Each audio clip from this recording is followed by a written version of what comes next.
When you think of Morocco, you probably picture a romantic postcard. You imagine a gentle place where the desert softly meets the ocean, a kingdom of golden sunsets, magic carpets, and polite merchants offering mint tea. Forget the postcards and erase those Hollywood illusions from your mind. The reality of the Maghreb is a brutal fortress of survival built on the harsh edge of North Africa.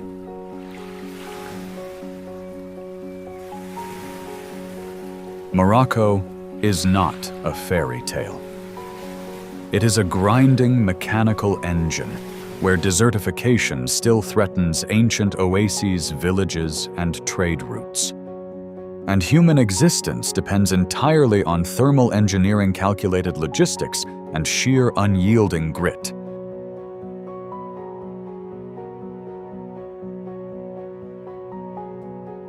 This is a land defined by extreme physical limits that openly defy logic. You are looking at a geographic anomaly where survival is a daily mathematical equation.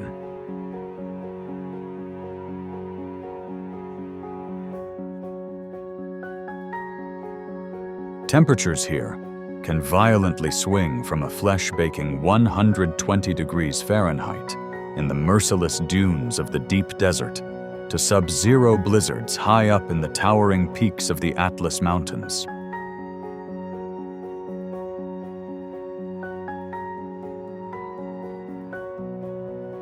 Men here do not survive by luck or magic.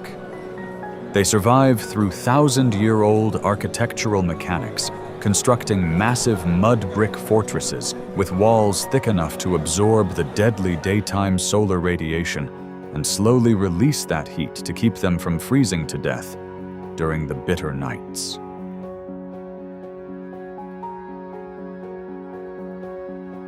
It is a kingdom of violent contrasts that will completely shatter your understanding of time.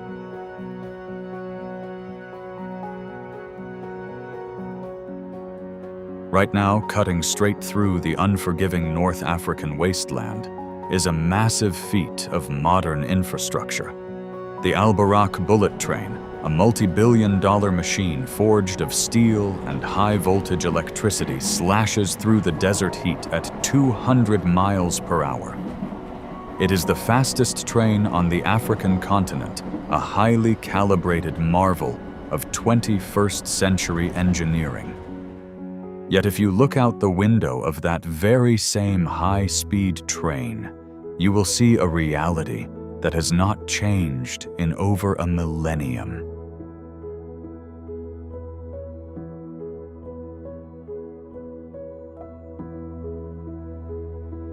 You will see hardened men leading long caravans of camels through the blinding dust, hauling heavy loads across the exact same ancient trade routes their ancestors bled over to transport salt and raw gold into the unknown.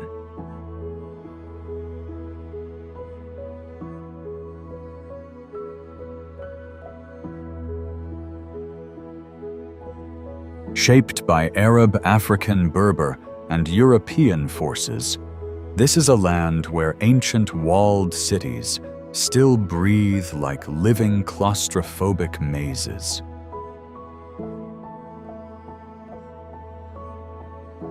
Blue settlements cling desperately to steep mountain slopes, and forgotten Roman ruins sleep beneath the punishing sun. Time does not move in a straight line here. It is locked inside the toxic chemical vats of ancient tanneries and baked into the fortified red walls of Marrakesh. This is not a relaxing vacation spot. It is a geopolitical choke point, a battleground of desertification, trade empire, and survival.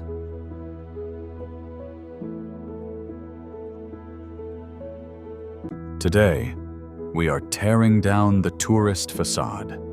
We are going beyond the soft travel guides to look at the extreme environments and the raw human endurance that keeps this nation running.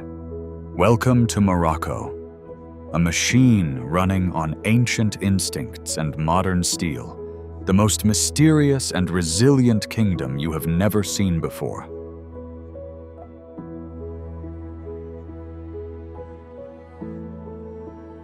Drive straight into the Saharan sun. In most parts of the world, sunlight is a gentle necessity. In the deep Moroccan desert, it is a relentless radioactive hammer. For centuries, humans passing through this desolate expanse did everything they could to hide from it. Today, engineers have decided to trap it, bottle it, and bend it to their will. If you drive out to the edge of the Sahara, near the ancient outpost of Ouarzazate, you will not find a quiet desert landscape. You will find a machine. An industrial leviathan sprawled across an area the size of San Francisco, built to harness a nuclear reactor located 93 million miles away.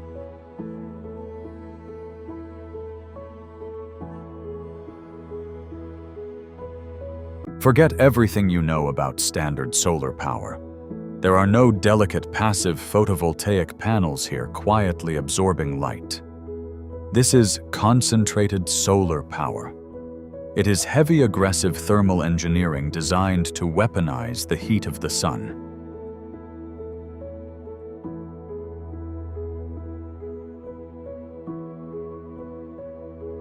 Spread across the dust are 500,000 massive parabolic mirrors. They do not just sit there. They are highly calibrated mechanized structures.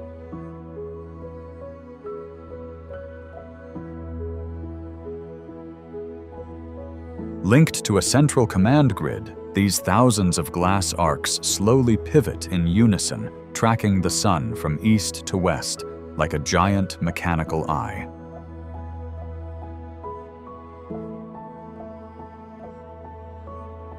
Maintaining a machine of this magnitude in the middle of a dust bowl is a logistical nightmare.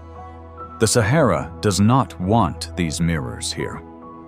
High winds constantly whip abrasive sand and microscopic dust across the glass, threatening to degrade the highly reflective surfaces and crash the efficiency of the entire grid.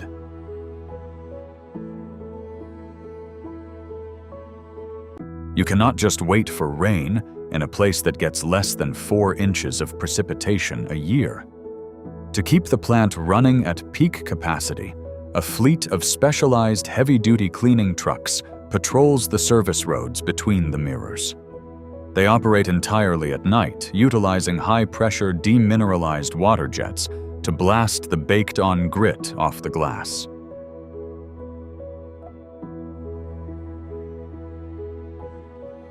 It is a never-ending, grueling war of attrition against the desert elements. Their entire purpose is to catch the crushing solar radiation and focus it with laser precision onto a single target. Running precisely above the center of these curved mirrors is a network of heavy-duty steel pipes. Inside these pipes is not water, but a specialized synthetic thermal oil designed to withstand extreme punishment without vaporizing. As the 500,000 mirrors lock onto the sun, they bounce that intense heat directly onto the steel.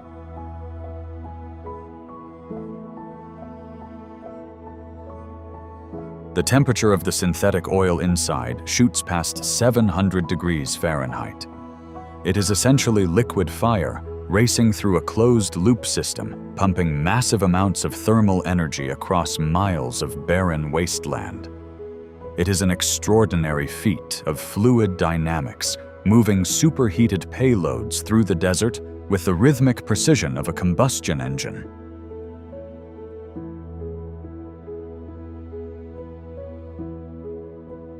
But any engineer will tell you the fatal flaw of solar power. The sun goes down. In a standard setup, when the sky goes dark, the grid goes dead. The power shuts off. Morocco cannot afford power grid failures in the middle of a freezing desert night. They needed a way to stockpile the sun. The solution they built is a masterpiece of applied chemistry and heavy industry. They built a massive thermal battery, but it does not use lithium or acid. It uses salt. Adjacent to the mirror fields sit gigantic, heavily insulated steel vats. Inside these silos are thousands of tons of a specific chemical mixture, primarily potassium nitrate and sodium nitrate.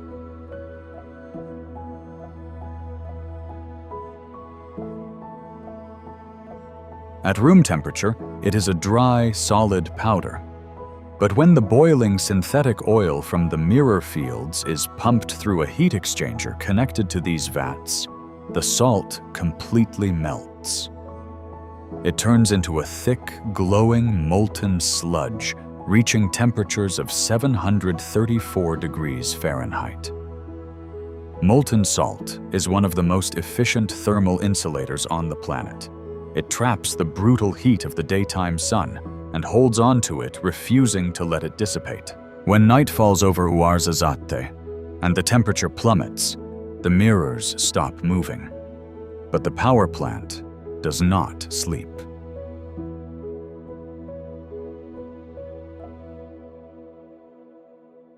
Deep inside the insulated vats, the molten salt is still raging hot.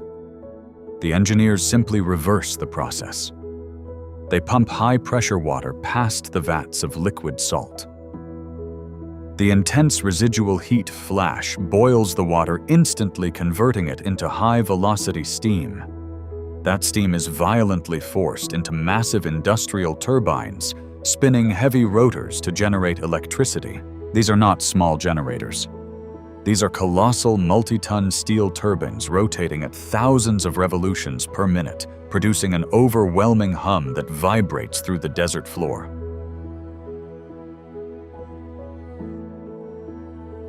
The mechanical force is converted into high-voltage alternating current, which is then sent tearing down miles of heavy transmission lines, slicing through the Atlas Mountains to reach the coastal cities.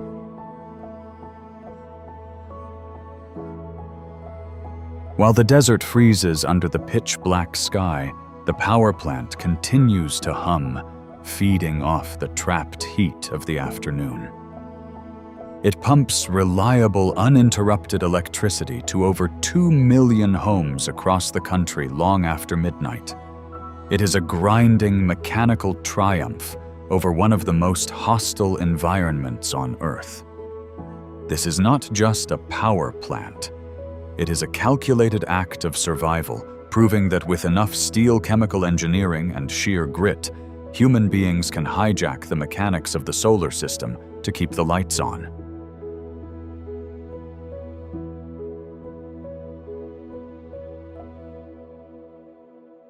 If you walk into the medieval heart of Fez, your nose will know exactly where you are, long before your eyes see it. You are hit with a physical wall of odor. It is a dense, suffocating mixture of rotting flesh, ammonia, and wet leather that catches in the back of your throat. Tourist brochures like to photograph the Chouara tannery from high above, framing the hundreds of stone vats as a colorful mosaic. But zoom in, get down to ground level, and strip away the romantic filter. This is not a picturesque art studio. This is a brutal, high-volume, open-air chemical processing plant that has been operating without pause since the 11th century. To turn the stiff, rotting skin of a dead cow, camel, or goat into the supple leather jackets and boots sold in Western boutiques requires a violent chemical intervention. When a raw hide arrives at Chouara, it is still covered in hair fat and dried blood. You cannot just wash it. You have to burn the impurities away.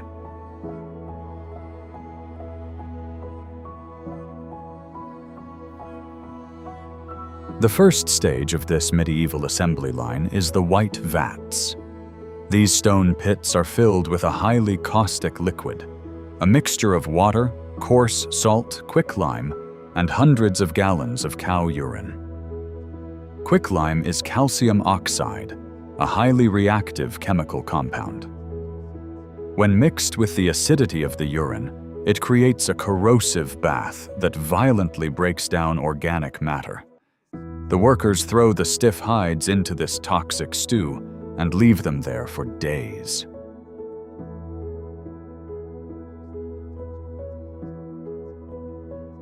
The solution eats away the hair follicles, dissolves the remaining animal fat, and swells the skin, opening up its cellular structure. If a man were to stand in this mixture for too long without washing, the quicklime would start chemically burning his own skin. But getting the hair off is only the first step. The hide is now bare, but it is stiff and completely unusable. It needs to be broken down at the molecular level. It needs to be softened. And the method they use to achieve this is the exact same method they used 1,000 years ago. They use pigeon feces.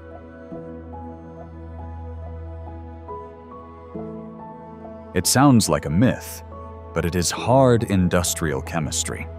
Across the city of Fez, keeping pigeons is a lucrative side business simply to harvest their droppings for the tannery. The pigeon guano is shoveled by the ton into the brown-colored vats and mixed with water.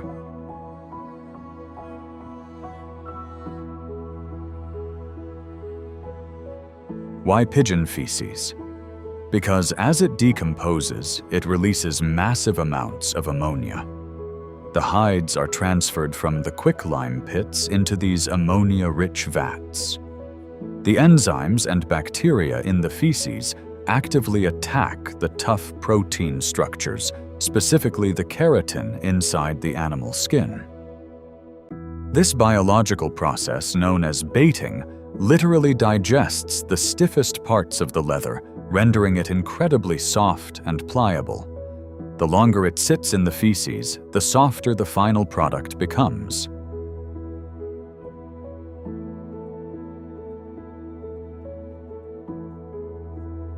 Now consider the men who actually do this work. There is no automated machinery here, no conveyor belts, no temperature-controlled vats. The mixing and the agitating are done entirely by human power. Workers strip down to their shorts and step directly into the vats. They stand waist-deep in a thick, fermenting sludge of cow urine quicklime and pigeon feces. For hours at a time, under a Moroccan sun that routinely pushes past 100 degrees Fahrenheit, they use their legs and feet to tread on the hides, kneading the caustic chemicals deep into the fibers of the skin.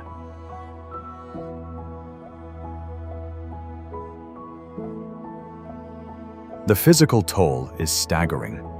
The smell of ammonia is so concentrated that it burns the eyes and sinuses. The sun beats down relentlessly, baking the chemical slurry. The men work barefoot and barehanded, relying on thick calluses built up over decades to protect their skin from the corrosive liquids. They haul soaking wet, incredibly heavy hides out of the vats by hand, draping them over the stone walls to dry. It is back-breaking, repetitive, hazardous labor. Many of these men are third or fourth generation tanners. They know the exact chemical balance of a vat just by the smell and the texture of the liquid. They are master chemical engineers operating entirely by feel and tradition. The Chawara Tannery is a testament to raw human endurance. It is a stark reminder that behind every polished luxury leather good sits a punishing, toxic, and incredibly tough industrial reality that has refused to modernize for a millennium.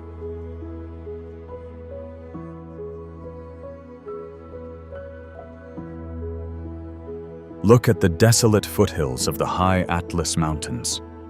You do not survive in this environment by accident. You survive through calculated defensive engineering. Rising out of the dry riverbed like a massive geological mutation is Ait Ben Haddou. At first glance, it looks like a primitive sandcastle melting back into the desert. But do not let the eroded exterior fool you. This is a highly sophisticated military stronghold. It is a Khazar, a heavily fortified tribal city designed to withstand brutal sieges and a climate that actively tries to kill you.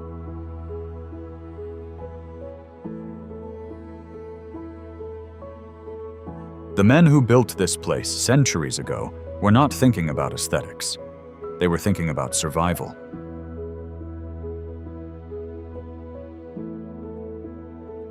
Every structure you see here is built from rammed earth. It is a primitive but genius composite of mud, clay, straw, and gravel packed tightly into wooden forms and baked by the sun until it is as hard as concrete. But the real secret to this fortress lies in the geometry and the sheer mass of its construction. The outer defensive walls are over 3 feet thick. They rise straight up from the bedrock, angled perfectly to deflect incoming projectile fire and making it virtually impossible for hostile raiding parties to scale. The towers are strategically positioned with overlapping fields of view, allowing archers to cover every single approach. This was not just a place to live. It was a heavily armed vault.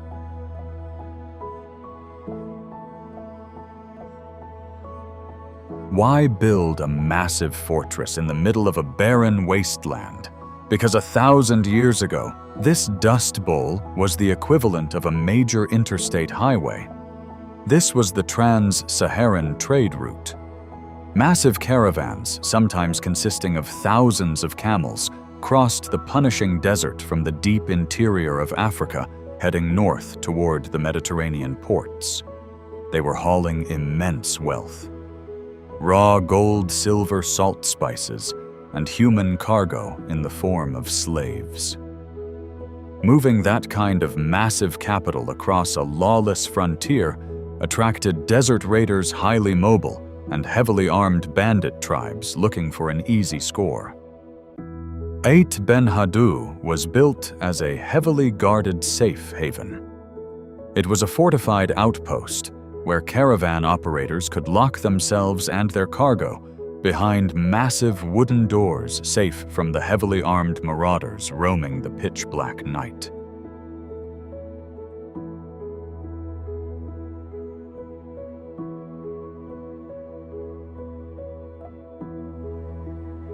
But the raiders were only half the threat. The North African desert itself is a relentless enemy. During the summer months, the midday sun hammers the earth, pushing ambient temperatures well past 110 degrees Fahrenheit. A few hours later, when the sun drops below the horizon, the desert strips that heat away, plunging the environment into bitter freezing cold.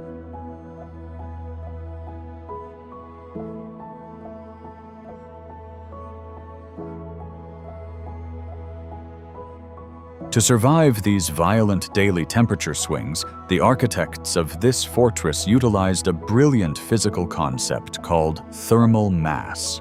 Those 3-foot-thick mud walls do not just stop incoming arrows. They act as a massive thermal battery.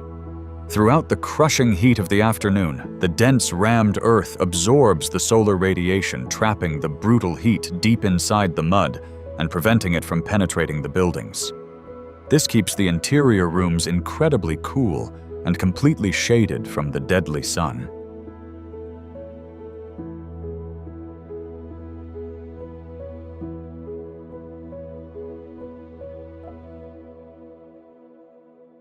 Then, as the freezing night sets in, the physical process reverses.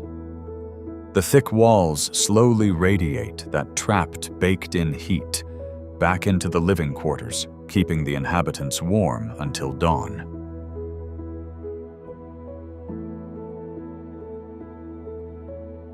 It is a perfectly calibrated zero-energy climate control system built entirely out of the dirt they walked on.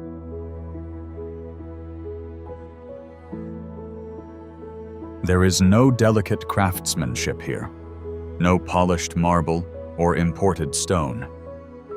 8 Ben Hadot is an exercise in brute force engineering and strategic isolation. It is a masterpiece of using the Earth itself as both a weapon and a shield. The fact that these massive mud walls are still standing today after centuries of punishing winds, flash floods, and brutal desert sun proves that the ancient builders understood the brutal mechanics of this hostile terrain better than anyone. They did not just occupy the desert, they figured out exactly how to beat it.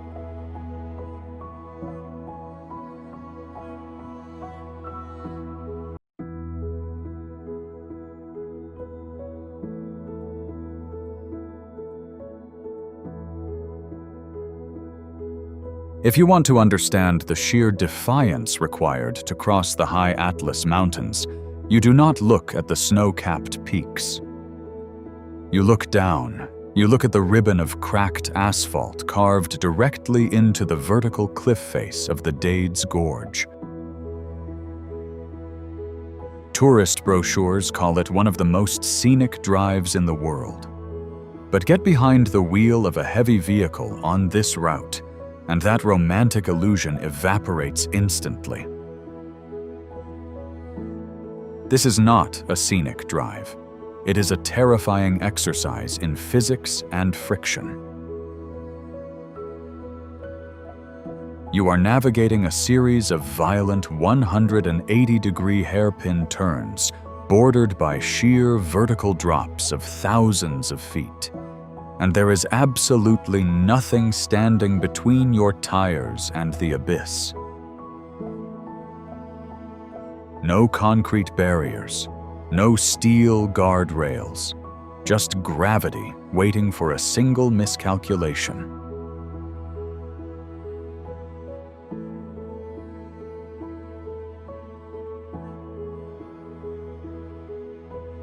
A road this treacherous does not exist by accident, and it certainly was not built for sightseeing.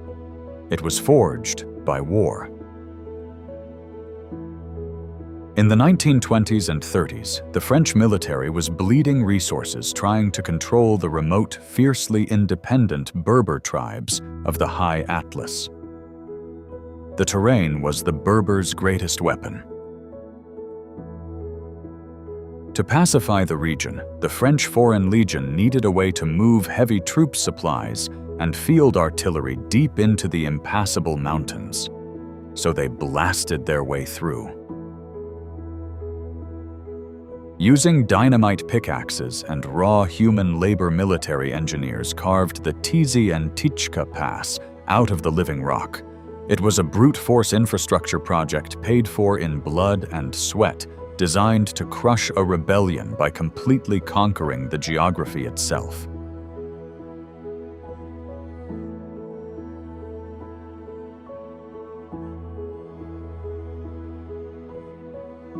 Today, that exact same military supply line is the primary artery connecting Marrakesh to the Sahara. But the hostility of the Tizi and Tichka Pass has not diminished. The road climbs to an unforgiving elevation of 7,400 feet. At this altitude, the environment turns hostile to both man and machine. The switchbacks are so tight that long vehicles literally have to cross into the oncoming lane just to make the corners. You are constantly shifting, constantly scanning the blind curves, calculating the momentum of your vehicle against the steep grade of the mountain. It is a relentless, exhausting mental geometry.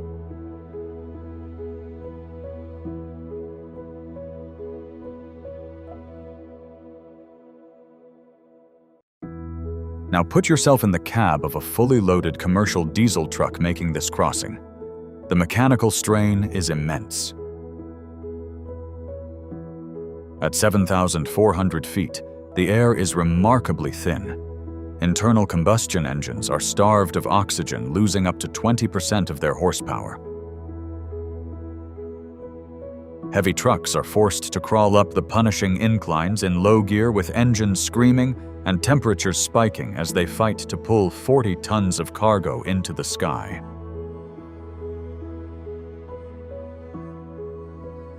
But going up is only half the battle. Coming down the other side is where the real danger lies.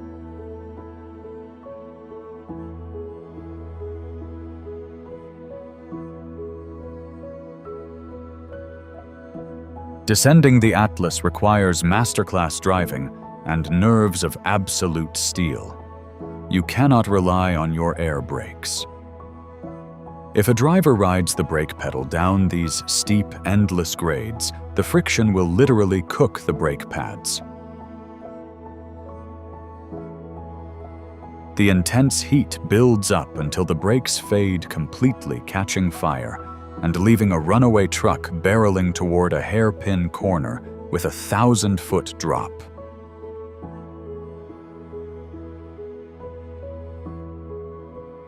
Instead, these seasoned drivers have to rely heavily on engine braking, downshifting, and letting the massive compression of the diesel engine hold the truck back.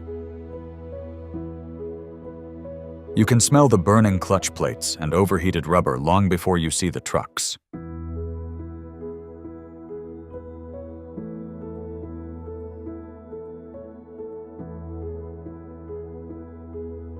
The men who run this route daily are not just drivers. They are mechanics, survivalists, and masters of momentum. They know every blind corner, every crumbling edge, and every shifting grade of the Dade's Gorge. They know exactly how much punishment their machines can take before catastrophic failure. The road through the high Atlas is a brilliant piece of military engineering that refuses to be tamed. It is a daily high-stakes battle of metal and rubber against raw geological power, standing as a harsh reminder that in these mountains, nature always holds the high ground.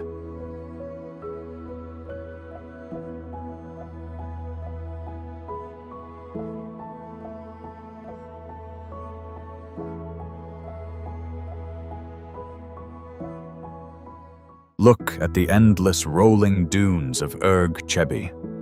You do not cross this unforgiving ocean of sand by accident. You cross it by utilizing a highly specialized biological tank.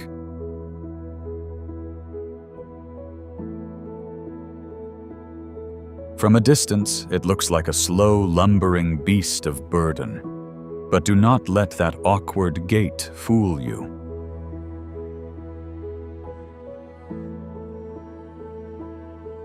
The dromedary camel is a heavily armored survival machine, custom-built to operate in an environment that actively destroys almost everything else.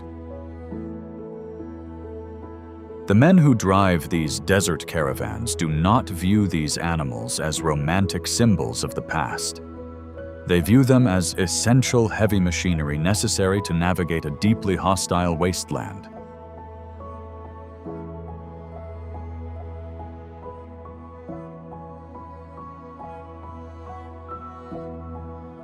Forget the old childhood myth that a camel stores water in its hump. That is a complete biological misunderstanding. The hump is actually a massive physical battery. It holds up to 80 pounds of highly concentrated fat. In a landscape where food is virtually non-existent, the camel's body metabolizes this fat supply, converting it directly into pure energy and essential hydration. By storing all its body fat in one central location on its back, the animal avoids trapping heat across its entire body.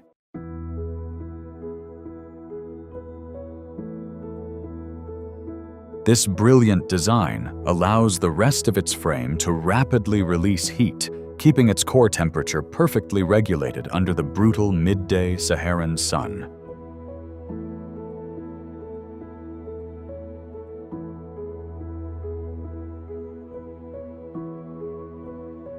Every single biological system inside this creature is engineered for extreme resource conservation and raw durability. Take its renal system, for example. A human kidney would fail entirely out here, resulting in rapid dehydration and death. But a camel's kidneys are hyper-efficient filtration plants. They extract every possible drop of moisture from the animal's blood, concentrating its urine until it reaches a thick syrup-like consistency. They simply do not waste a single drop of fluid. And when the desert wind inevitably picks up, blowing razor-sharp grains of sand at 40 miles per hour, the camel deploys a set of built-in sand goggles. They possess a transparent third inner eyelid that slides horizontally across the eyeball. This allows the animal to keep marching forward into the teeth of a storm, with its vision completely protected from the abrasive silica.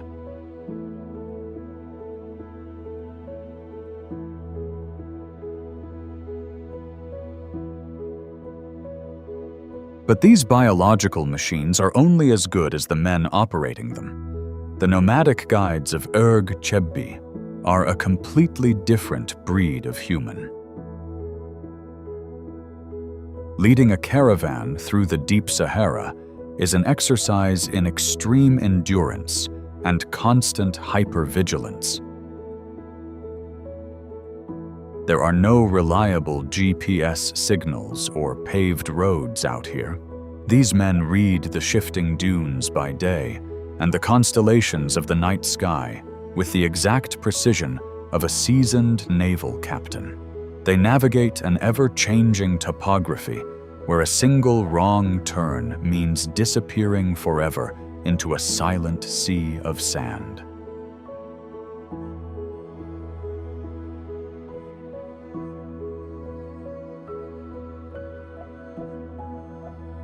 The desert is not a peaceful sanctuary. It is a violent, abrasive frontier that demands total respect. A sudden Saharan sandstorm carries enough kinetic energy and raw grit to completely strip the factory paint off a steel Jeep in a matter of hours.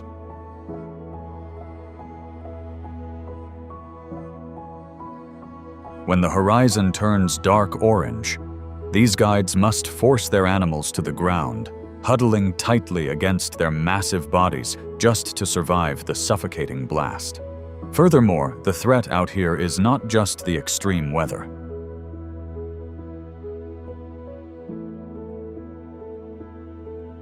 Historically, this was a lawless corridor teeming with desperate raiders and hostile tribes. Even today, out in the pitch black of the desert night, a smart guide sleeps lightly, and he sleeps with a loaded rifle within arm's reach. You respect the vast silence, but you prepare for the absolute worst. It is a grueling, uncompromising way of life.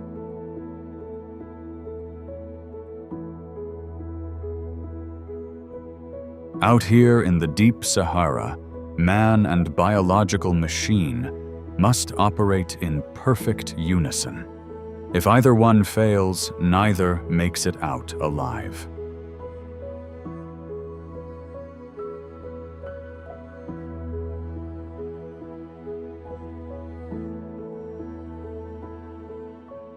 If you want to comprehend the absolute scale of modern global commerce, you do not look at the stock market. You look at a map. You look at the Strait of Gibraltar.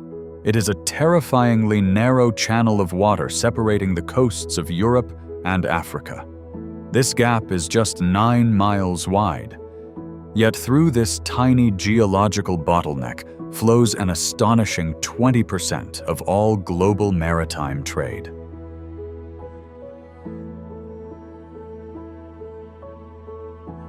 Every single day, massive cargo ships the size of skyscrapers squeeze through this maritime highway. You are dealing with the raw momentum of 100,000 tons of steel moving through unpredictable currents. It is a high-stakes geopolitical choke point where a single stranded vessel or a minor navigation failure could trigger a complete collapse of international supply chains.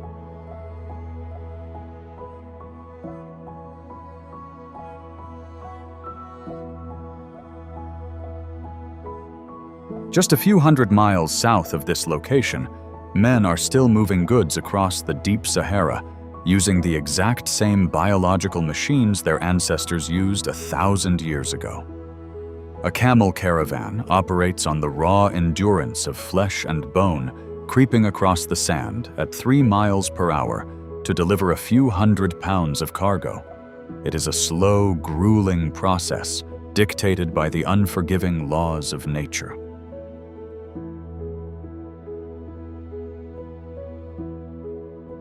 But when you reach the northern coast of Morocco, that ancient rhythm is instantly obliterated. Here, the romantic illusion of the slow desert caravan is replaced by a hyper-modern logistics monster built of concrete and steel.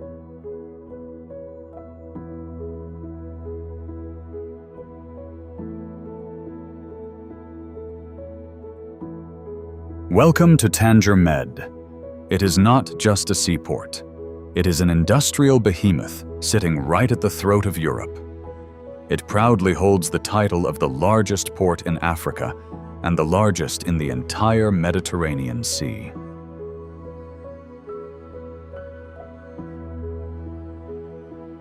To truly understand this facility, you have to abandon human scale entirely. Annually, this complex handles over 8 million 20-foot equivalent unit containers. Think about the physical reality of that volume. That is millions of corrugated steel boxes packed with heavy machinery, automotive parts, and raw materials constantly being shifted, sorted, and loaded. The facility operates 24 hours a day, 7 days a week. The port never sleeps, and the heavy machinery never powers down.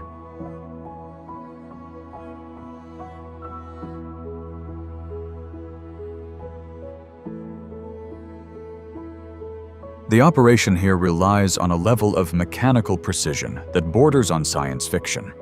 When a massive container ship docks, it is immediately swarmed by a fleet of towering automated gantry cranes. These massive steel structures operate with terrifying efficiency.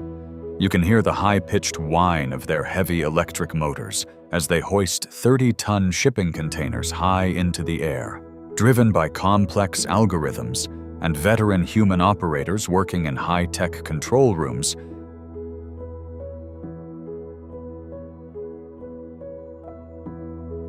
These cranes pluck cargo out of the deep holds of ships and place them onto automated guided vehicles waiting perfectly on the docks. There is zero wasted movement. Every single inch of travel is calculated and optimized by central computers. It is an industrial ballet of heavy machinery where efficiency is measured in fractions of a second.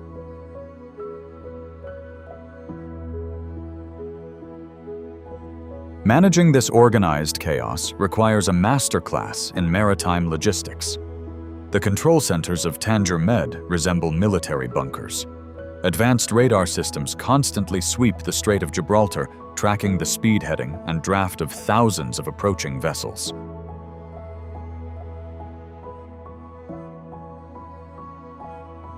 Veteran ship captains from all over the world communicate with traffic controllers who guide them into the deep water docks with pinpoint accuracy.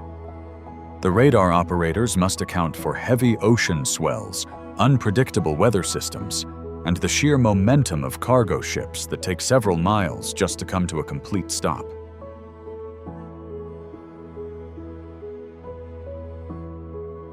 Yet behind all this automation and steel are the gritty men working the docks and the control towers. They are the mechanics maintaining the massive diesel engines of the tugboats that guide the Leviathans into port.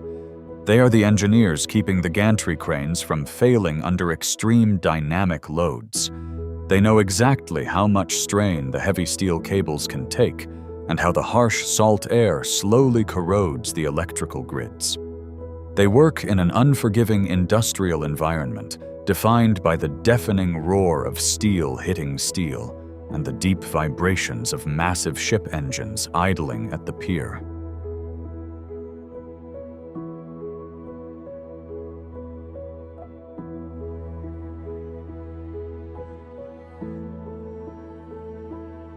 Tanger Med stands as a brutal testament to modern engineering. It completely ignores the ancient pace of the continent it is built upon, proving that in the modern world, survival relies on the relentless and unstoppable movement of heavy global cargo.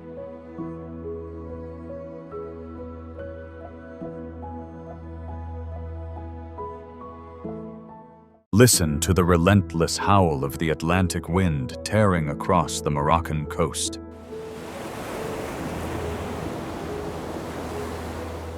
You do not build a massive stone fortress on this punishing shoreline simply to enjoy the ocean view. You build it to survive a relentless barrage of heavy naval artillery. Welcome to the coastal citadel of Essaouira, historically known as Mogador.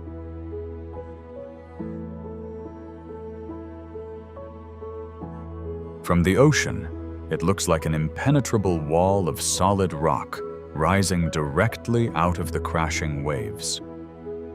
This is not a decorative palace. It is a highly calculated military machine designed with one specific purpose in mind, and that purpose is to absolutely destroy any hostile warship foolish enough to sail within firing range.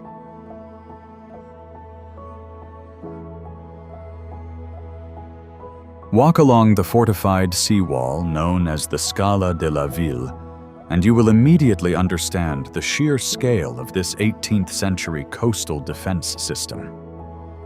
Lined up in perfect aggressive symmetry is a formidable arsenal of heavy brass cannons. These are not historical replicas. They are genuine European artillery pieces cast in solid bronze and brass, weighing thousands of pounds each.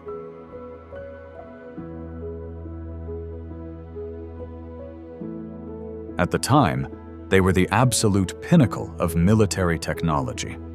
The men who operated this battery knew exactly how to calculate trajectory and wind speed to drop a heavy iron ball squarely onto the wooden deck of a pirate corsair or a hostile frigate attempting to blockade the port.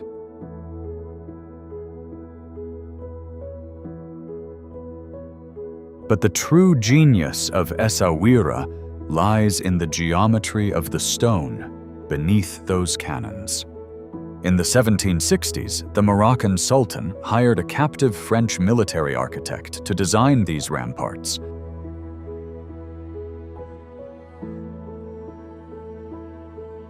The Frenchman applied the most advanced European military engineering of the era. He abandoned the outdated medieval square towers and instead constructed a massive star-shaped bastion.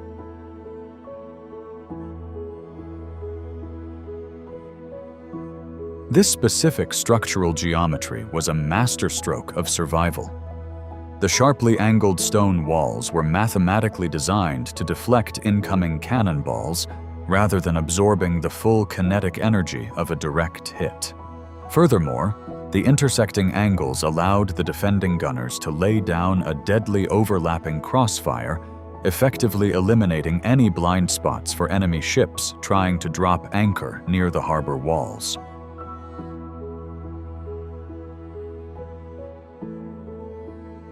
However, the greatest threat to this fortress never came from the cannons of rival empires or desperate pirates. The true enemy here is the environment itself. The citadel sits squarely in the path of the Al-Aziz. These are the brutal trade winds that hammer the Moroccan coast with hurricane-force gusts for months on end. They do not just blow hard. They act as a massive high-speed sand blaster carrying heavy amounts of abrasive Atlantic salt and fine coastal sand directly into the city.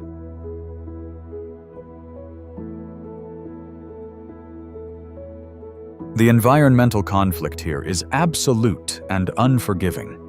The salt-infused wind is deeply corrosive. It slowly eats away at the ancient limestone blocks, stripping the mortar right out of the joints. It aggressively attacks any exposed metal, turning solid iron hardware into useless flaking rust in a matter of months.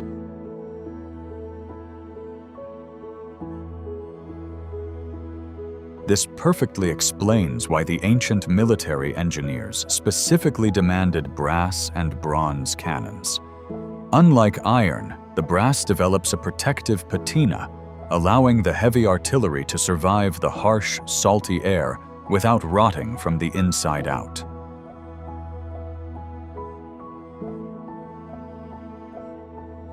For the men who live and work in Essaouira today, life is a constant, never-ending battle against the ocean. You cannot negotiate with the Alizi's trade winds. Maintaining the seawalls, the wooden fishing boats, and the basic city infrastructure requires daily vigilance and back-breaking repair. It is a grueling cycle of painting, patching, and reinforcing against the elements.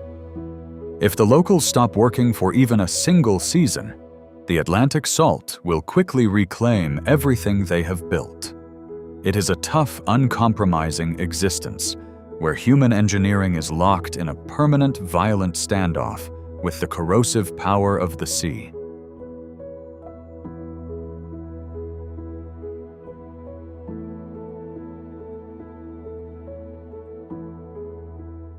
Look at the sheer brute force of the Atlantic Ocean off the coast of Casablanca. You do not construct a building weighing hundreds of thousands of tons directly over these violent waters unless you are trying to test the absolute limits of modern engineering.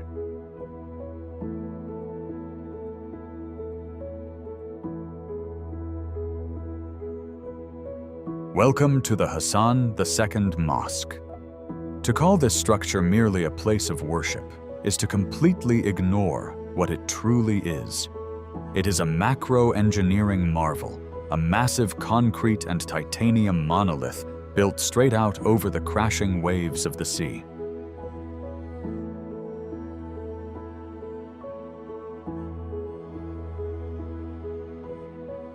When construction began, the engineers were handed an impossible task.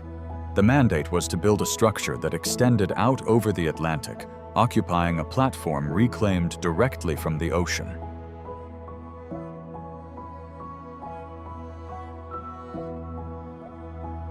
They were not just dealing with high tides. They were dealing with the raw kinetic energy of Atlantic winter storms, where rogue waves routinely batter the Moroccan shoreline with enough force to shatter solid rock.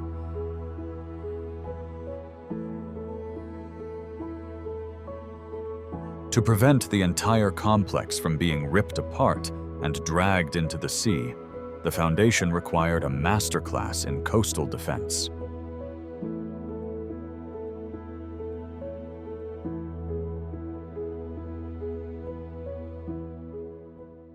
Deep beneath the surface, out of sight of the thousands of daily visitors, sits a massive system of subterranean breakwaters. These hidden concrete barriers act as a defensive shield. They are mathematically designed to absorb and fracture the destructive momentum of incoming swells before they can ever strike the main support pillars. They had to pour specially formulated underwater concrete driving massive pylons deep into the ocean floor to anchor a platform that spans over 22 acres.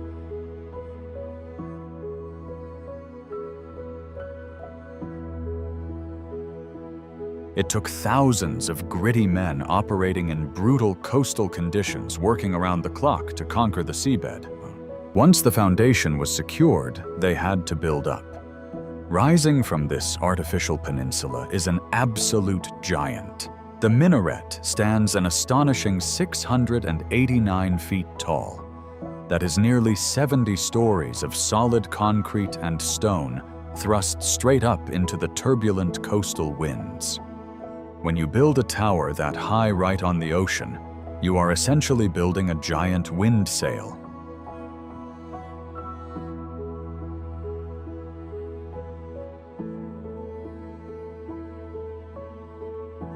The internal framework is heavily reinforced to flex and absorb the constant aerodynamic stress, preventing the tower from fracturing during gale force winds.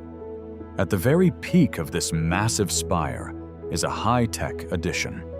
It is equipped with a powerful laser beacon.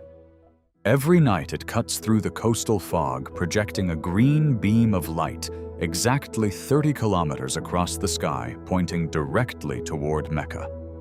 It is a modern navigational tool sitting on top of an ancient design.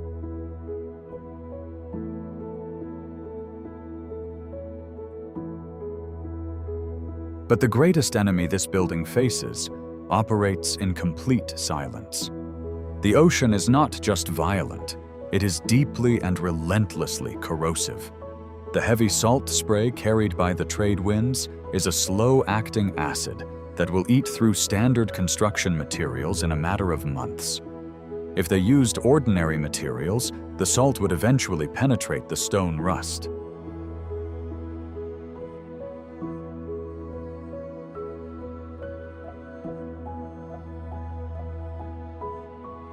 The internal steel and cause the entire structure to expand and crumble from the inside out.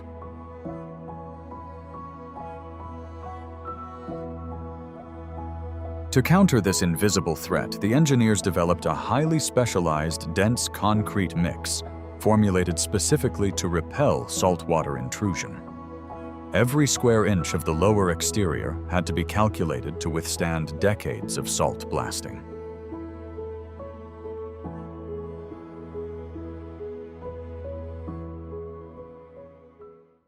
And then there are the massive entryways. You cannot use wood or standard iron for heavy exterior gates facing the sea. They would rot and rust off their hinges before the building was even finished. The solution was an incredibly expensive and highly industrial application of metallurgy. They built the enormous exterior doors out of solid titanium.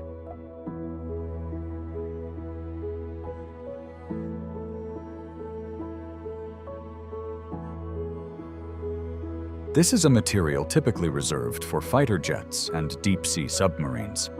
It is one of the few metals on Earth that can indefinitely withstand the highly corrosive cocktail of salt water and humid ocean air without degrading. Maintaining this facility requires an industrial mindset. It involves structural engineers constantly monitoring the underwater breakwaters and mechanics inspecting the heavy titanium hardware.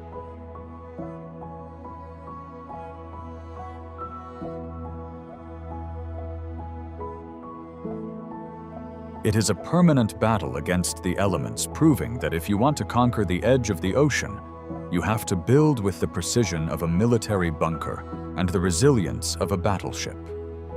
It stands as a brutal and beautiful testament to human defiance, refusing to yield a single inch to the unstoppable power of the Atlantic Ocean.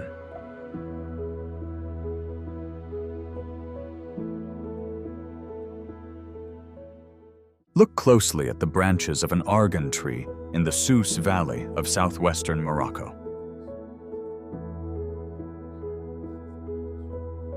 You are not looking at a flock of birds. You are looking at a dozen full-grown goats standing casually on branches 30 feet in the air. This is not some bizarre circus trick performed for tourists. It is a brutal calculation of survival in an environment that offers absolutely nothing for free.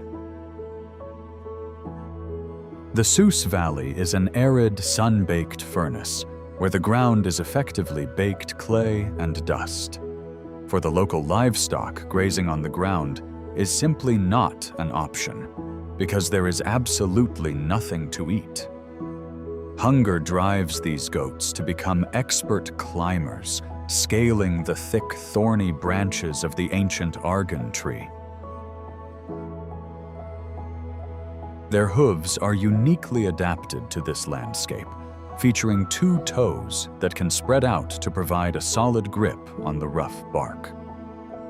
They balance on incredibly narrow footholds to reach the only reliable source of moisture and calories available, which is the fleshy fruit of the argan nut.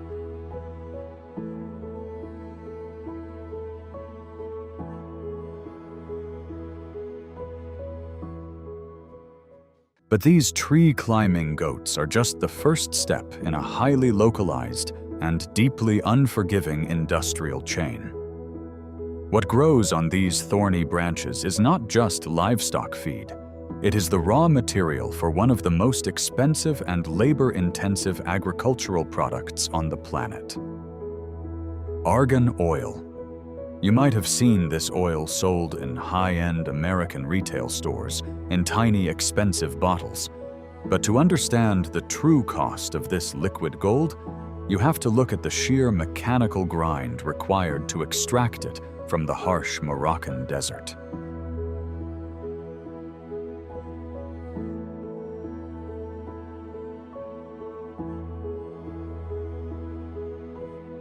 There is no massive automated factory here. The production line relies entirely on the calloused hands of local Berber women. First, the fruit must be gathered dried under the blazing sun and stripped to reveal the extremely hard inner nut. Inside that rock-hard shell is the kernel that actually holds the oil.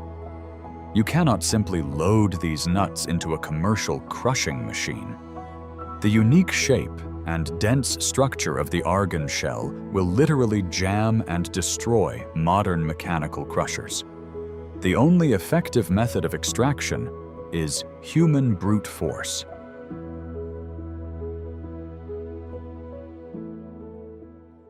Step inside one of the local cooperatives and you will not hear the hum of electrical machinery. You will hear the relentless rhythmic cracking of stone hitting stone.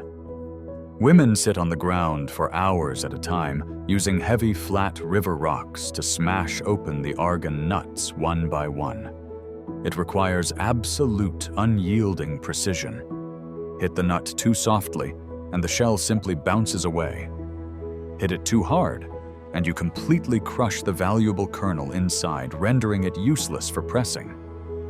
It is a tedious, bone-crushing, repetitive motion that takes a massive physical toll on the hands and joints of the workers. The mathematics behind this operation are absolutely staggering.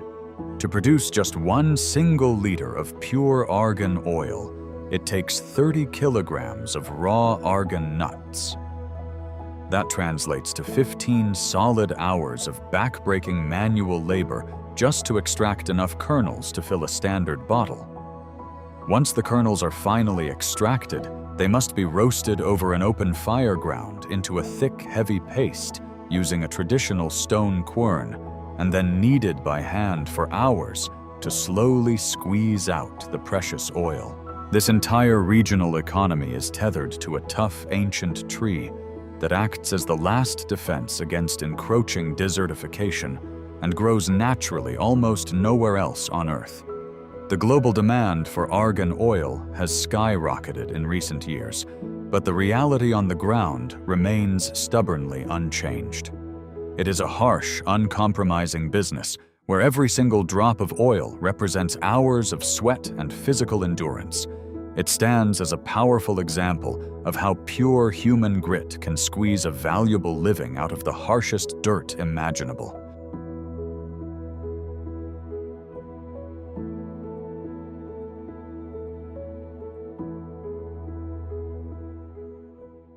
Look at a single ounce of dried red threads sitting inside a glass jar on a high-end grocery store shelf.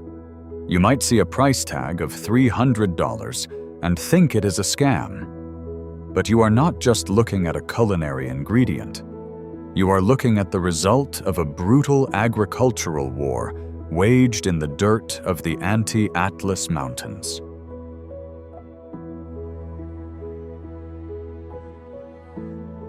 To understand the staggering cost of this spice, you have to travel to the unforgiving volcanic soil of Taliouine, Morocco. This ground is effectively hardened clay and basalt rock, where survival depends entirely on a game of microscopic precision and absolute physical exhaustion.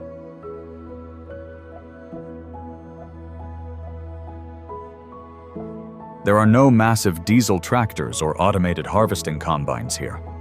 Modern agricultural machinery is completely useless in this environment. The crop is the saffron crocus, and its anatomy is far too fragile for mechanical extraction.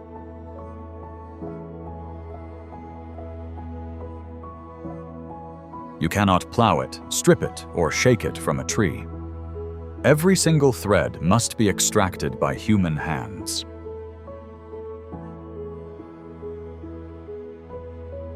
The mathematics of this operation defy all modern logic. To produce just 1 single kilogram of pure saffron, workers must manually hunt down and hand-pick 150,000 individual crocus flowers.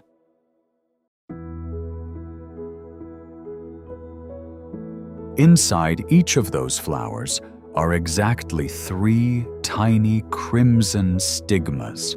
That translates to 450,000 microscopic threads that must be carefully plucked without snapping them. It is a grueling display of human endurance that completely destroys the lower back and permanently numbs the fingertips.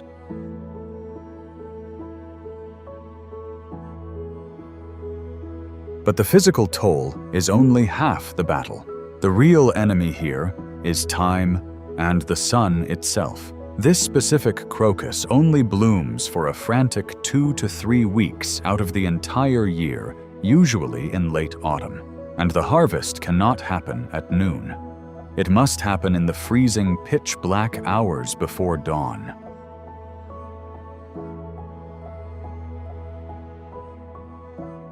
The moment the sun rises over the mountain ridge, its ultraviolet radiation begins to chemically degrade the open flower. Sunlight instantly destroys crocus, which gives the spice its intense red color, and saffronal, which provides its distinct chemical aroma. Let the sun hit the exposed stigmas, and your cash crop is instantly rendered worthless.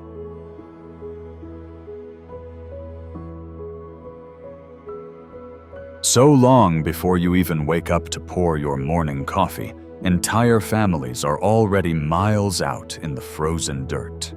Old men and local farmers crouch over the low to the ground, plants moving with strict military efficiency under the glow of headlamps.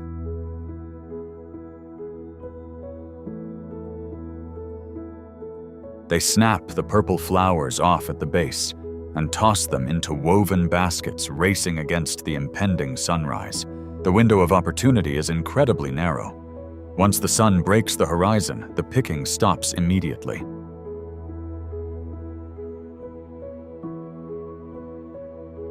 The harvested flowers are then hauled back to cold stone houses where the most tedious phase begins.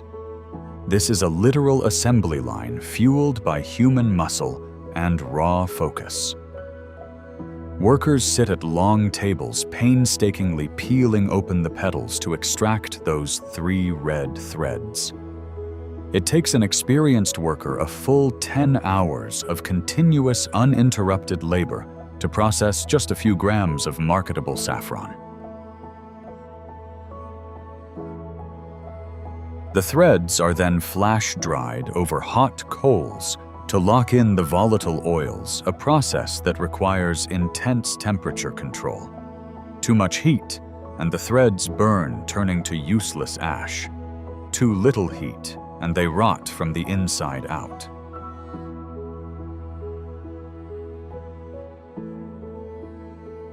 This is not a romantic rural tradition performed for the cameras. It is a harsh, uncompromising economy.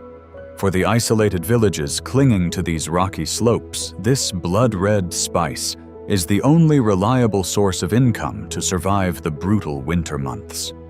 They are trading their physical health hour by hour, bent over the freezing earth to extract a microscopic chemical compound that the rest of the world considers a luxury. It stands as a perfect demonstration of human grit, extracting massive value from an environment that gives absolutely nothing away for free. Morocco is not a movie set.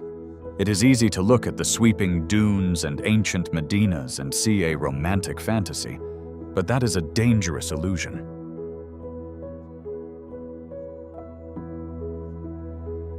What you have seen here is a nation engineered specifically to fight against heat, altitude, salt, drought, and time itself. It is a harsh, uncompromising machine where survival is calculated down to the last drop of water and the final ray of sunlight.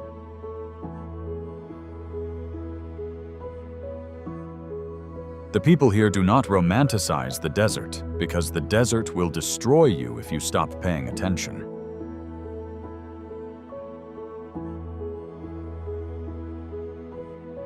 Ancient mud fortresses designed to withstand blistering solar radiation stand completely functional just miles away from modern titanium megastructures.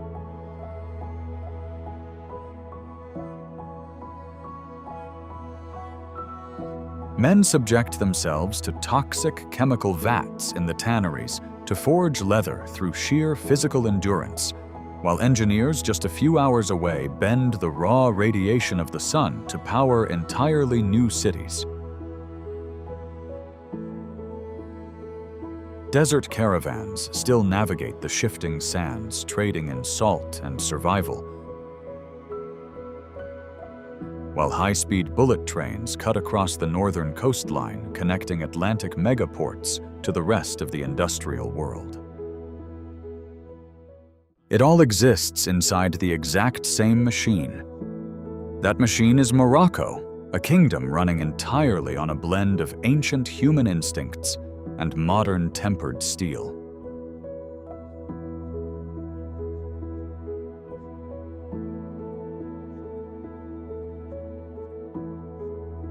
Every operation, every harvest, every structure is an act of defiance against an environment that wants to reduce everything back to dust. From the freezing peaks of the Atlas Mountains to the burning floor of the Sahara, human grit is the only currency that matters here.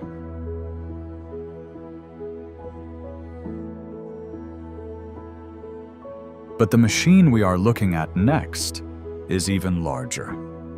Next, we travel across the equator to Argentina, which is a nation stretched across an impossible and punishing distance.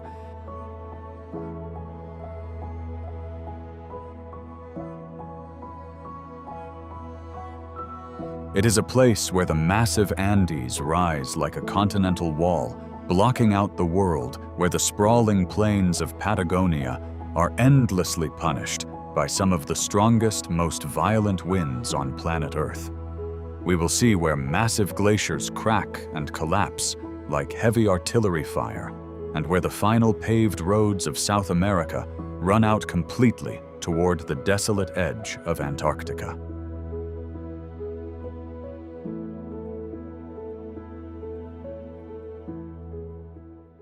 Morocco has taught us how humans survive blistering heat, blowing sand, and unforgiving stone. Argentina will show us how a nation survives crushing distance, cracking ice, relentless wind, and absolute emptiness. Subscribe, because the next chapter takes us to the absolute end of the world.